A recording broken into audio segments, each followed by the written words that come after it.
अ, आपण समाजशास्त्राचा परिचय हे हा अभ्यास विषय शिकणार आहोत.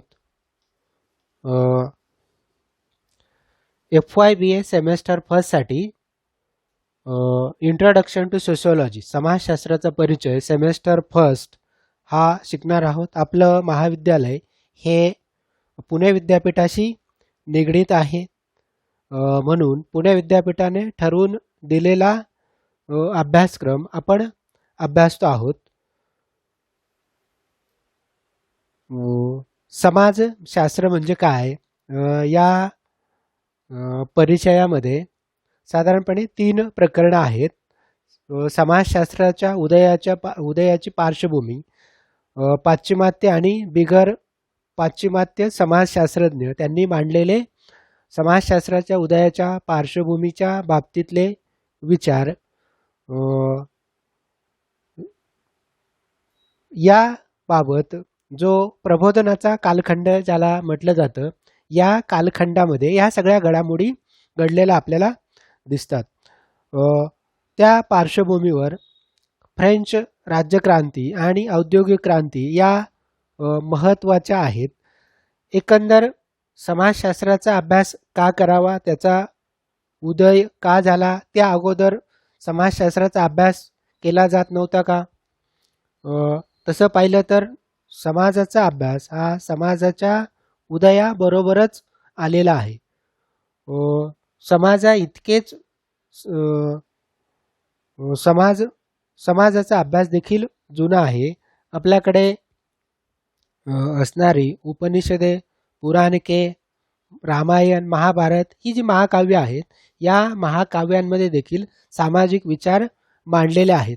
पण या विचारांना एक शास्त्रीय स्वरूप देण्याचं काम हे ऑगस्ट कॉम्ट या समाजशास्त्रज्ञाने केलेलं आहे आणि म्हणून त्याला समाजशास्त्राचा जनक असं म्हटलं जातं.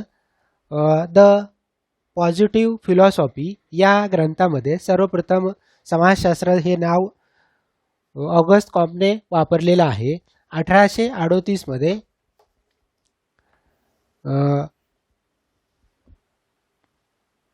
पॉझिटिव्ह फिलॉसॉफी हा ग्रंथ लिहिला आणि समाजाचा अभ्यास कसा करावा, त्याला शास्त्रीय स्वरूप का असणं गरजेचं आहे. या कालखंडात भौतिक शास्त्रांचा खूप मोठ्या प्रमाणात विकास होत होता.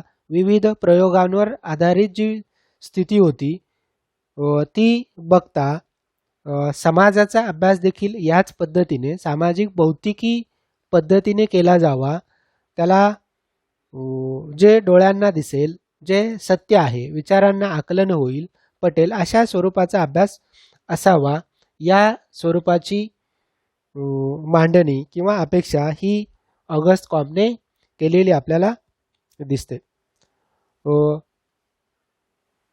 आपण 3 प्रकरणं समाजशास्त्राच्या परिचयामध्ये अभ्यासणार आहोत.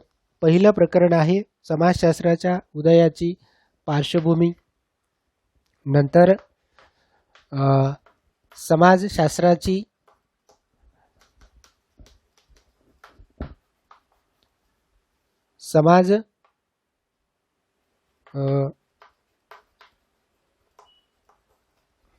समाजशास्त्राची व्याख्या, स्वरूप, समाजशास्त्राचा अभ्यास विषय हे मुद्दे त्यामध्ये असणार आहेत.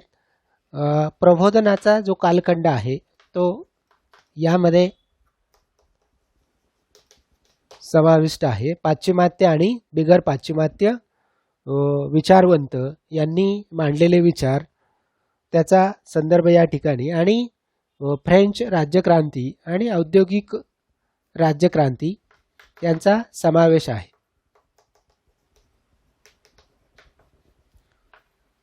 या दोन्ही क्रांत्या ह्या प्रबोधनातून उदयास आलेल्या आहेत आणि म्हणून त्या महत्त्वाच्या ठरतात. यातला तिसरा पॉइंट आहे समाजशास्त्राची व्याख्या, समाजशास्त्राचं स्वरूप आणि समाजशास्त्राचा अभ्यास विषय, हा अभ्यास विषय शास्त्रीय दृष्टिकोन आणि मानवतावादी दृष्टिकोनातून केला जातो. कोणते घटक समाजशास्त्राच्या अभ्यास विषयामध्ये त्याची व्याख्या, मानवात होणाऱ्या आंतरक्रियांचा शास्त्रीय दृष्टिकोनातून केलेला अभ्यास, मानवी संबंधांचा अभ्यास, समाजाविषयीचं एक सामान्य स्वरूपाचा जो अभ्यास तो यामध्ये केला जातो. त्याला सामाजिक संबंधांचं जाळं असं देखील म्हटलं जातं. अभ्यास विषय, त्याचं स्वरूप आणि अभ्यास विषय म्हणजे काय, तर जो अभ्यास विषय इतर शास्त्रांचा नाही, जसं अर्थशास्त्रामध्ये उत्पादन, वितरण या संकल्पना याचा अभ्यास केला जातो. मानवाच्या आर्थिक वर्तनाचा अभ्यास केला जातो. इतिहासामध्ये अभ्यास करताना ज्या घटना घडून गेलेल्या आहेत मानवाच्या संदर्भात त्यांचा अभ्यास केला जातो. राज्यशास्त्रामध्ये अधिकार, सत्ता, मानवाच्या राजकीय वर्तनाचा अभ्यास केला जातो. तसाच स्वतंत्रपणे समाजशास्त्राचा देखील अभ्यास विषय आहे. त्याचं वेगळं असं स्वरूप आहे. काय अभ्यासलं जातं समाजशास्त्राच्या अभ्यास विषयामध्ये, तर सामाजिक संस्थांचा अभ्यास, कुटुंब, धर्म, राज्य, अर्थ, कायदा या ज्या संस्था आहेत या संस्थांचा अभ्यास केला जातो. सामाजिक संबंध, सामाजिक आंतरक्रिया, सामाजिक संबंधांमध्ये समाजामध्ये असणारे सामाजिक संबंध हे सत्तेच्या आधारे होत असतात.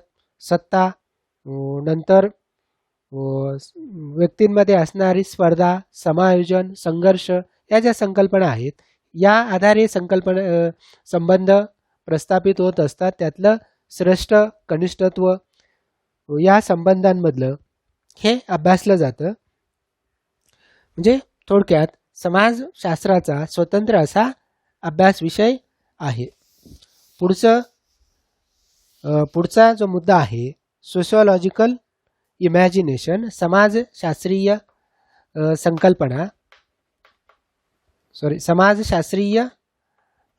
कल्पना.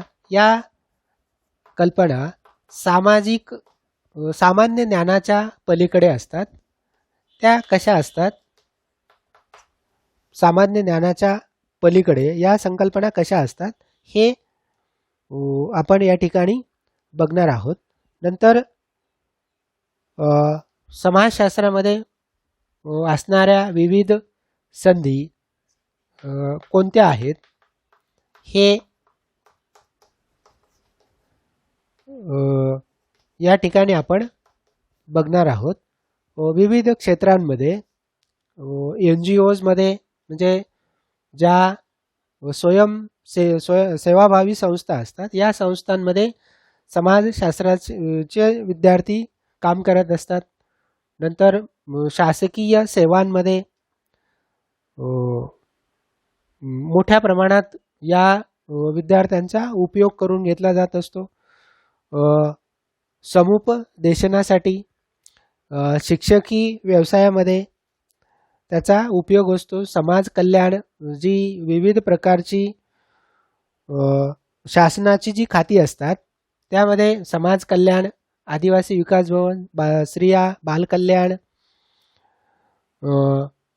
काही आदिवासी भागांमध्ये म्हणजे औद्योगिक क्षेत्रांमध्ये देखील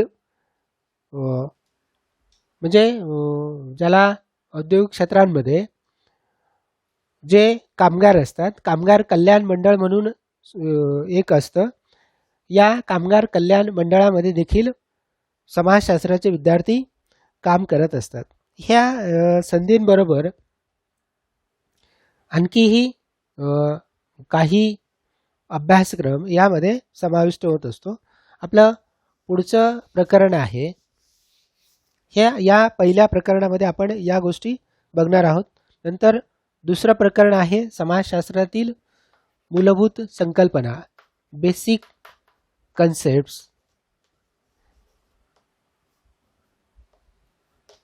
या बेसिक कन्सेप्ट्स कोणत्या, तर समाजाची व्याख्या, समाज म्हणजे काय, समाजाची वैशिष्ट्ये, समाजाचे प्रकार.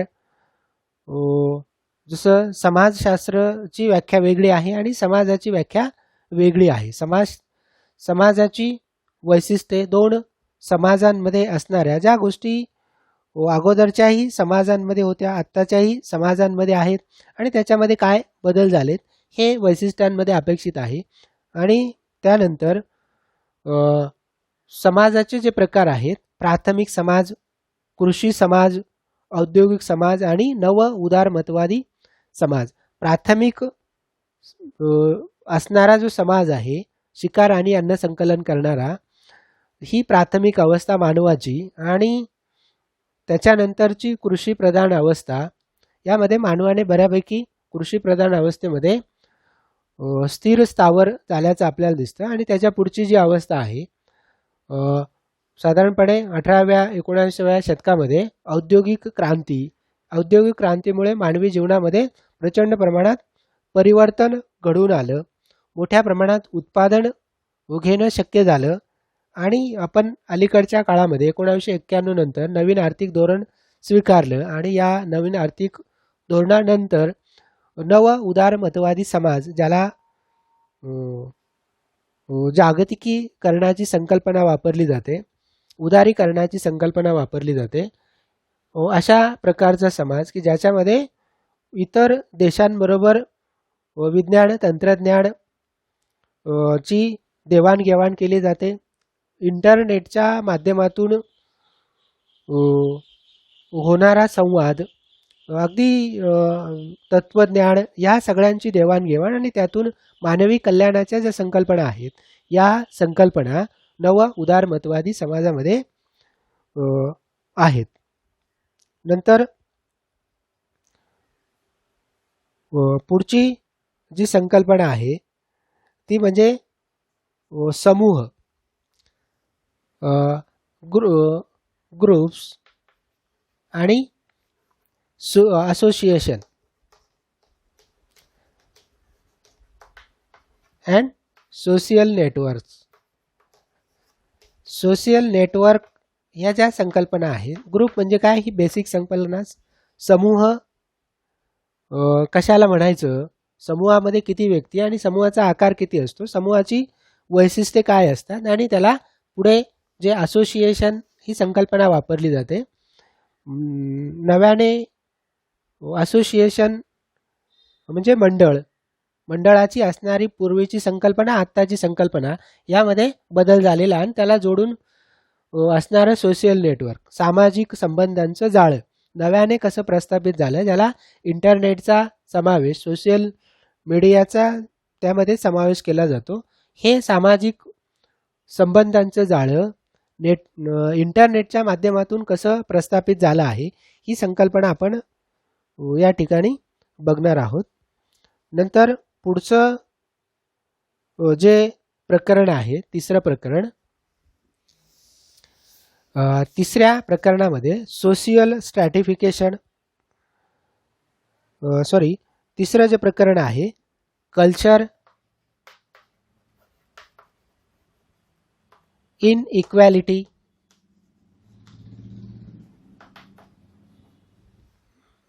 संस्कृती, विषमता आणि सामाजिक exclusion, social exclusion. Social exclusion म्हणजे सामाजिक वंचितता किंवा सामाजिक बहिष्कृतता. जे असे समूह आहेत की जे विकासाच्या प्रक्रियेच्या बाहेर आहेत, असे समूह, आदिवासी समाज, दलित समाज, अगदी डोंगराळ भागांमध्ये राहणारे असे समाज जे गरीब आहेत, वंचित आहेत, अशा समाजांबाबत ही संकल्पना वापरलेली आहे. याच्यामध्ये पहिला मुद्दा आहे संस्कृतीची व्याख्या, संस्कृतीची वैशिष्ट्ये आणि संस्कृतीच्या बाजू. संस्कृती म्हणजे काय, बेसिक या संकल्पना आहेत. मग आपण त्याच्या पुढेच्या संकल्पना बघणार आहोत. इनइक्वॅलिटी, सामाजिक विषमता किंवा असमानता, ज्याला इनइक्वॅलिटी असा शब्द वापरला जातो. ही इनइक्वॅलिटी कशाच्या बाबतीत, विषमता जात, धर्म, लिंग, वंश या बाबतीत आणि वय या बाबतीतली ही जी विषमता आहे आपल्याकडे कशी आहे. आपल्याकडे जे सामाजिक स्तरीकरण आहे ते कसं आहे? आपल्याकडे असणाऱ्या जातींची रचना, त्यातून निर्माण होणारी श्रेष्ठ कनिष्ठता, ही इनइक्वॅलिटी त्याच्यामध्ये अपेक्षित आहे. नंतर सोशियल एक्सक्लुजन ही एक संकल्पना आहे. या प्रकरणामध्ये पुढचा जो भाग आहे, संस्कृतीचे प्रकार, टाइप्स ऑफ कल्चर, यामध्ये संस्कृतीच्या प्रकारांमध्ये रूढी, फॉल्क, ज्या रूढी परंपरा आहेत, नंतर मास म्हणजे जनसमूह किंवा सध्या ज्याला प्रसार माध्यमांच्या दृष्टिकोनातून मास कम्युनिकेशन वगैरे असे आपण शब्द वापरत असतो, ही संकल्पना. नंतर पॉप्युलर ही एक संकल्पना आहे, त्याला आपण आवड किंवा पॉप्युलर असा शब्द इंग्लिशमध्ये सहजपणे आपण वापरतो. पॉप्युलर, सबकल्चर आणि काउंटर कल्चर. सबकल्चर म्हणजे उपसंस्कृती आणि काउंटर कल्चर म्हणजे त्या संस्कृतीला विरोध करणारी संस्कृती. म्हणजे समाजातली सध्याची परिस्थिती याला अनुसरून आणि जगामध्ये जे परिवर्तन होत असतं, एक समूह आहे त्या प्रस्थापित संस्कृती तशीच राहावी आणि एक समूह असा असतो की त्याच्यामध्ये बदल व्हावं आणि नव्याने समाज रचना, जे लोक या सगळ्या गोष्टी, अधिकार, संपत्ती, विविध प्रकारच्या सोयीसुविधा, शिक्षण यापासून वंचित असतात, अशा प्रकारचे समूह त्या बदलाची मागणी करत असतात. पुढची एक संकल्पना आहे इथनोसेंटरिझम, ज्याला समूह श्रेष्ठतावाद, इथनोसेंटरिझम, समूह श्रेष्ठतावाद अशी संकल्पना आहे. स्वतःचा समूह कसा श्रेष्ठ आहे त्याबाबत. नंतर दुसरी जी संकल्पना आहे ती झेनोफोबिया.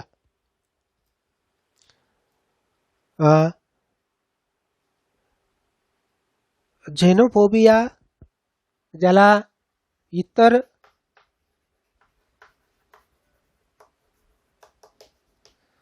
समूहाविषयी असणारी भीती किंवा तिरस्कार, हा इतर समूह मग धार्मिकतेच्या आधारावर, जातीयतेच्या आधारावर, स्त्री पुरुष असमानतेच्या आधारावर, गरिबीच्या आधारावर असे समूह, अशा समूहांच्या बाबतीत झेनोफोबिया ही संकल्पना वापरलेली आहे.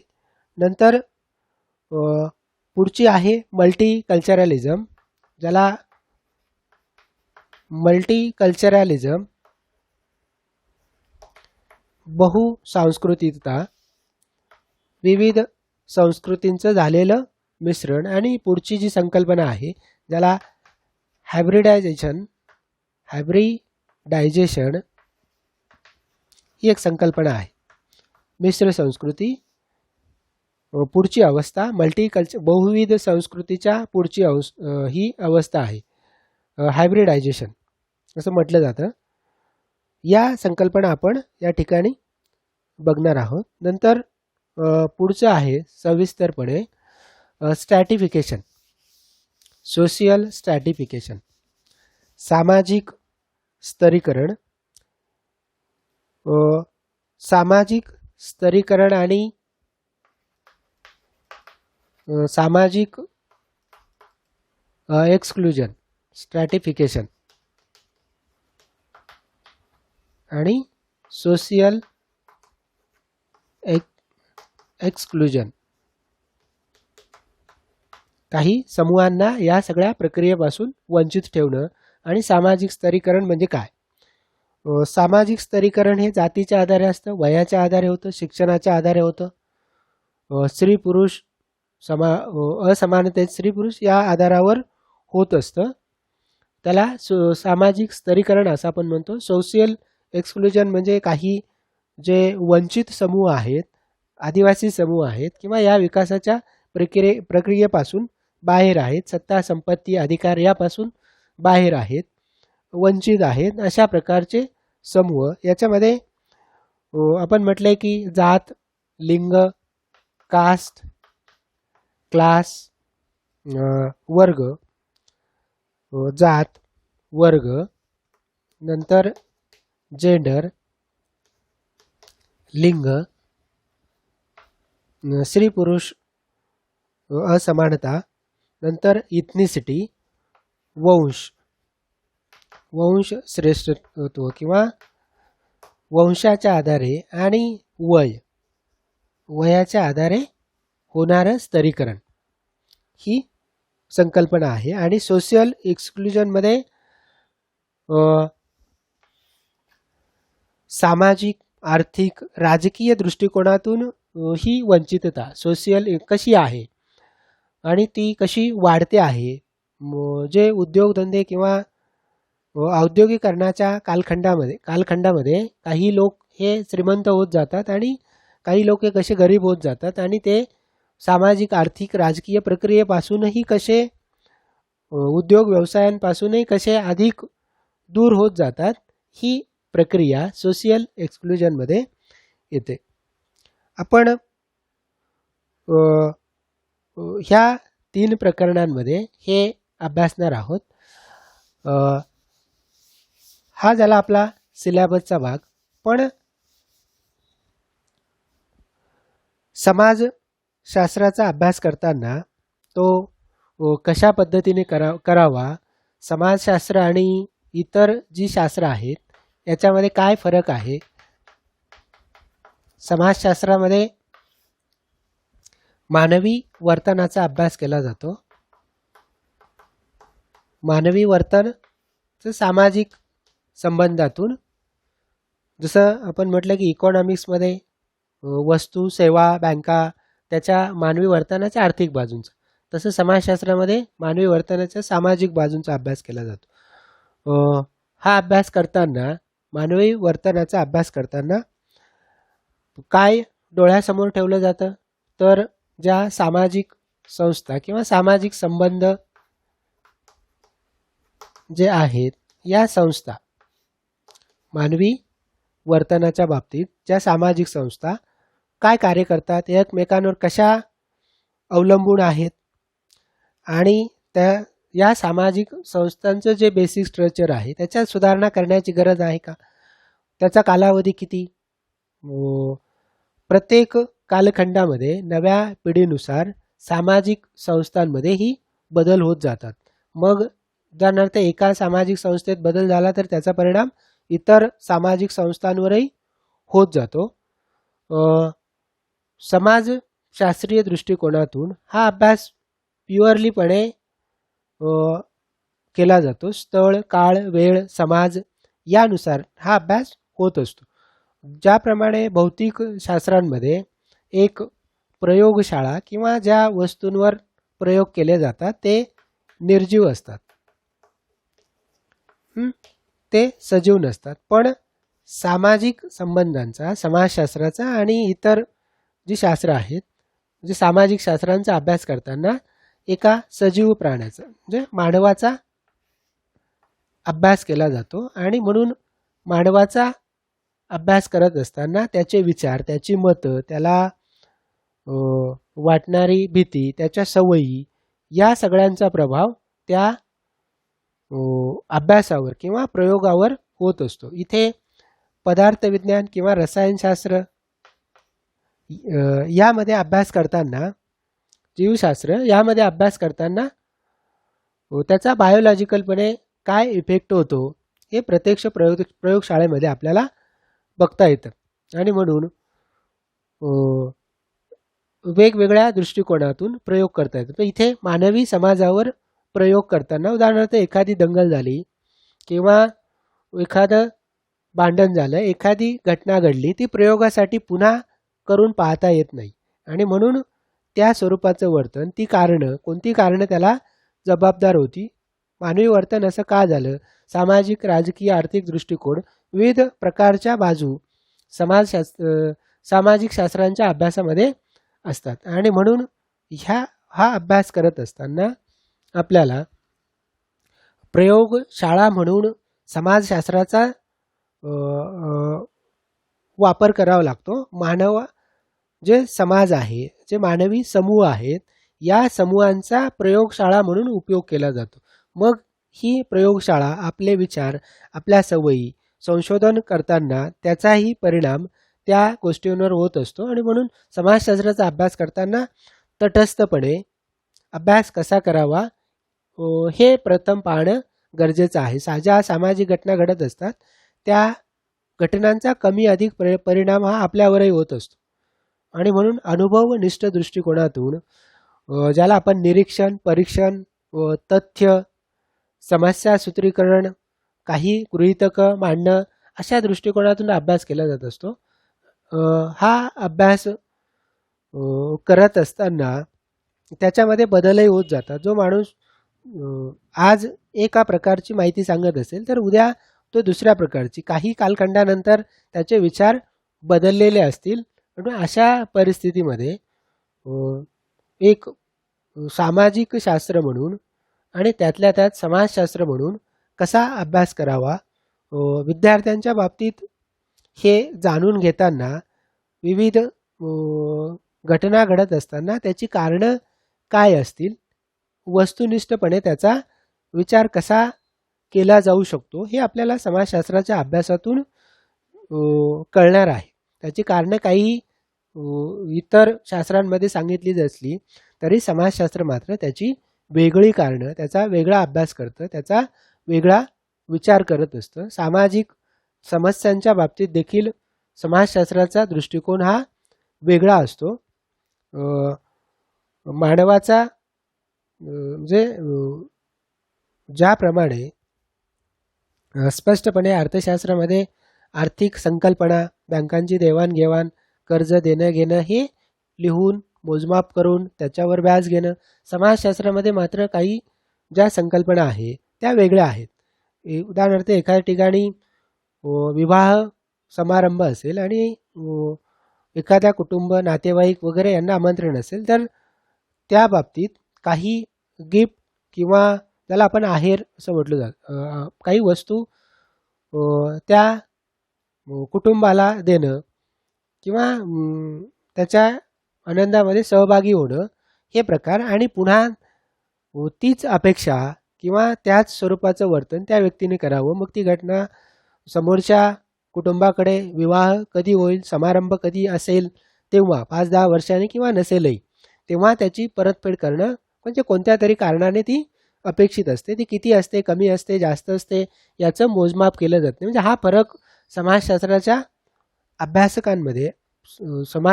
अभ्यासामध्ये आहे. आणि त्या दृष्टिकोनातूनच समाजशास्त्र म्हणजे मानवी कल्याणाच्या दृष्टिकोनातून हे अभ्यास, या संकल्पना समजून घ्याव्यात. त्याचं बेसिक काय आहे आणि त्याच्यामध्ये काय बदल होत जातात हे अभ्यासणं गरजेचं आहे. जसं ऑगस्ट कॉम्प यांनी समाजशास्त्राची स्वतंत्र अशी व्याख्या केली नाही, पण सामाजिक स्थितिशीलता आणि सामाजिक गतिशीलता म्हणजे काय हे मात्र स्पष्ट केलेलं आहे. ठीक आहे, धन्यवाद. पुढच्या प्रकरणांमध्ये आपण पहिल्या प्रकरणापासून सुरुवात करूया आणि समाजशास्त्राच्या पार्श्वभूमी आणि पाश्चिमात्य विचारवंत आणि इतर जे विचारवंत आहेत, इतर जी पार्श्वभूमी आहे ही पार्श्वभूमी त्यापासून आपण सुरुवात करूया. धन्यवाद.